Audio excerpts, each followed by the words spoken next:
What's going on, guys? Jack here and welcome to episode 3 of the Ultimate League. And in this episode we're firstly going to be going into the transfers.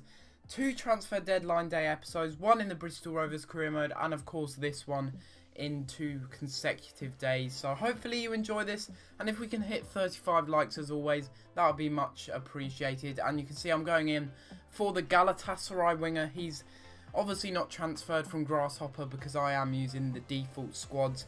And I am going for him. He looks like a really good player, and he hasn't got that long on his contract left. And it's the same with Marco Sal. I was interested in him. The thing is though, I know a lot of you guys have said that you want to see my short list, but it is so long. It would probably take a whole episode. I've got so many players that I'm interested in. And Hakan Calhanoglu is a Turkish midfielder that I am interested in. I'm going to try and bring him in on a short loan just to see what he's like.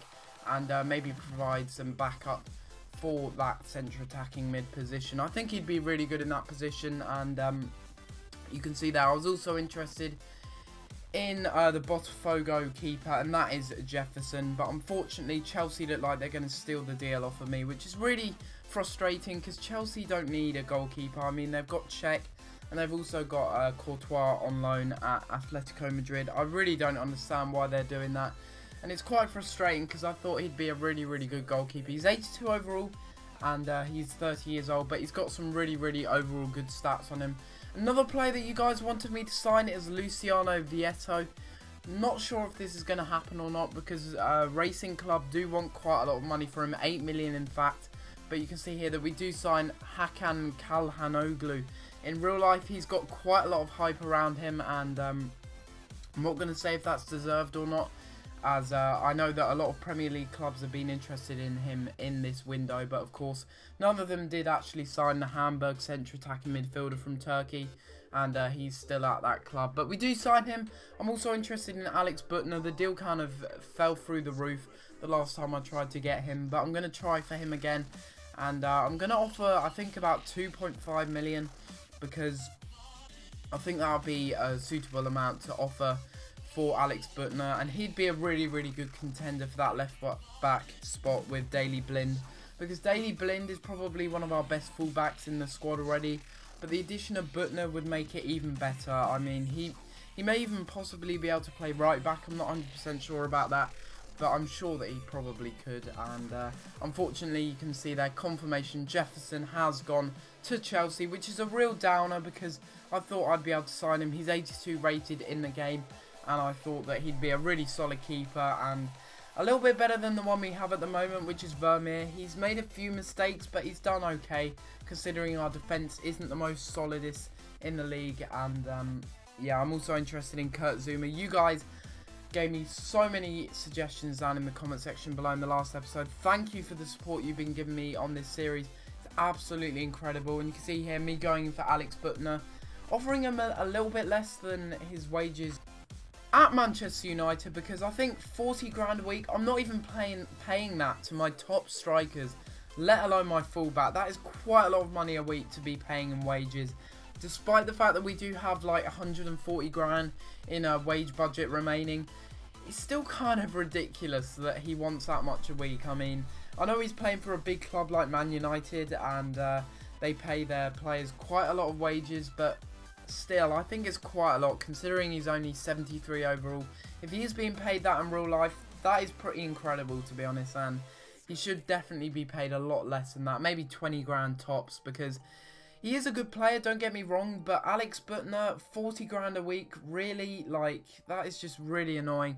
And what I may end up doing is giving him an extra contract and trying to lure him by lowering his wages but upping his squad role. Maybe that will work. I don't know. They really do need to add that, do EA, because it's getting a bit annoying now where I'm trying to offer a player a contract, but they're just stingy. They don't want to have their contracts. They don't want to have their wages decrease at all by transferring to another team. And EA needs to sort that out because that does happen in real life sometimes. But anyway, enough of that. We're going into a massive game. 3 games in, and we've had 2 really tough fixtures already. Real Madrid and, of course, this being Bayern Munich. We get a really good chance here. Bruno, our new right winger, crosses it in, and I'm not really sure what to call this guy. I'm just going to call him Colben, I think it is for now.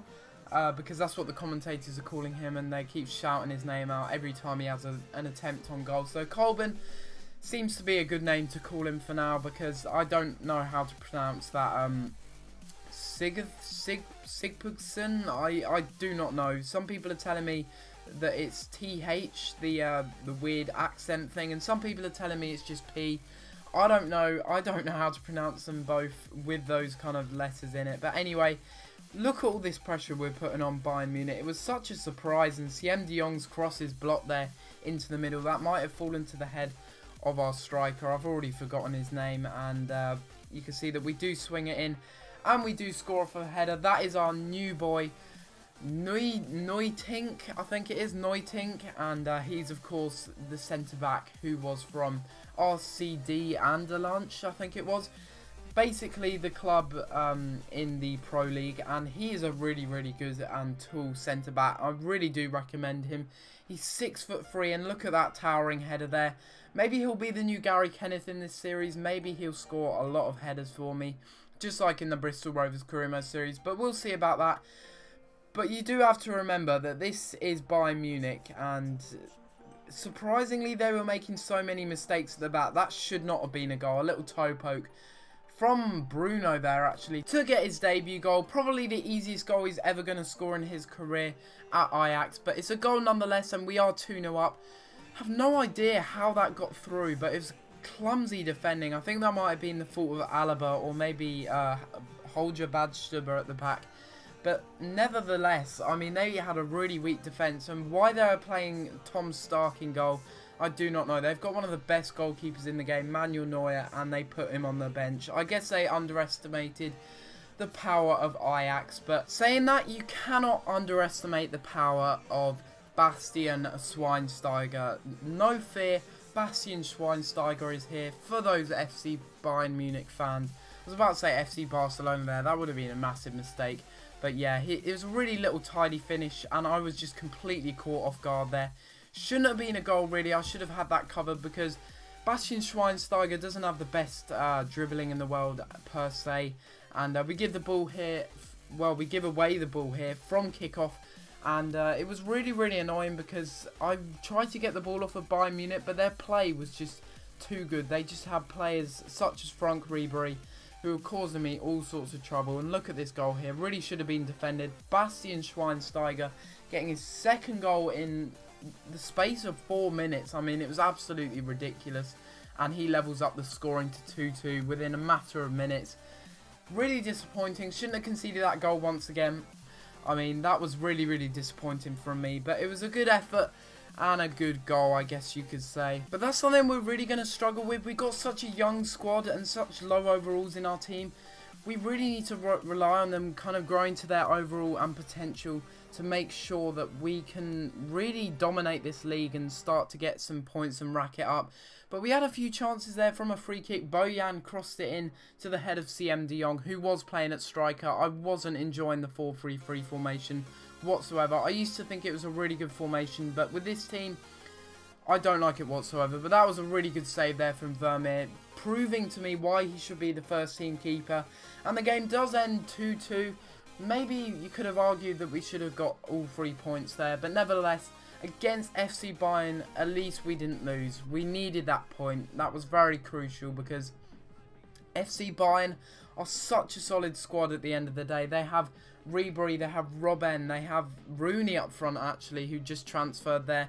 But it is transfer deadline day, and I am going to be signing a couple of players who you will see in a minute. But we get an offer here for Stanislav Lobotka, I don't know how to say his name. And that's from Leicester City, and we do accept that offer, and he is away from the club. He can get lost because he has no potential whatsoever. I've looked him up. He just doesn't have any potential, and that will be some wages that will be added to the budget. And you can see I've got 3 players here to accept. First of all, Izet Hazrovic, and we're going to be saying goodbye to Tobias Sana. And the reason I'm getting rid of him is because he doesn't have that much potential, and he's low overall and fairly old, to be honest, considering he's 24. Most of the young winners, such as Anderson, are about 18 or 19. And we also signed Kurt Zouma, the youngster. Of course, very unrealistic move there, as Kurt Zouma is, of course, a Chelsea player now. And we also signed Alex Butner. So 3 top-class signings. And you can see there that Real Madrid, of course, they've signed Robert Lewandowski. I mean, he never stays. If you're a career mode fan and you've played career mode a lot, you will know that Robert Lewandowski always transfers to Real Madrid, Man United, one of the big teams. And it's quite interesting to see that as well. But you can see we've got the squad report here. If you do want to see any players, please pause the video. You can see that Colben's gone up to 75 overall, our first team striker, and hopefully he'll do well in the future. And Victor Fischer's gone up to 75 overall as well. He looks like a really, really good player, and I can't wait to use him in the future. Nathan Ake, maybe a player that I'll use in the future as well, but I wasn't really sure about Calhanoglu. He's only 67 overall, but in the squad updates, of course I don't have them on, he's about 73, 74 if I'm right in saying. And Lucas Anderson is going to be a great right winger in the future. If I can't sign him on a permanent deal after the end of this loan, then it's going to be a real disappointment. But look at Ezit Hadrovic there. He's got some solid stats, and it's the same with Butner. All round fantastic stats, hardly any red, well, no red stats whatsoever. He's going to be a quality left back to fill in for Blind when he is not playing in any of the matches. And you can see we've got the players that have been loaned out as well. But guys, if you do want to see this, the scout has returned. It's going to be very interesting to have a look. If you do want to see the player behind that email, then of course smash that like button. It would be much appreciated. And if we can do that, I will promise that I will upload it as soon as possible on not tomorrow but the day after. So guys, if you have enjoyed this episode of Career Mode, let's hit 40 likes. That'll be much appreciated, and I'll see you next time for another episode. Thanks for watching.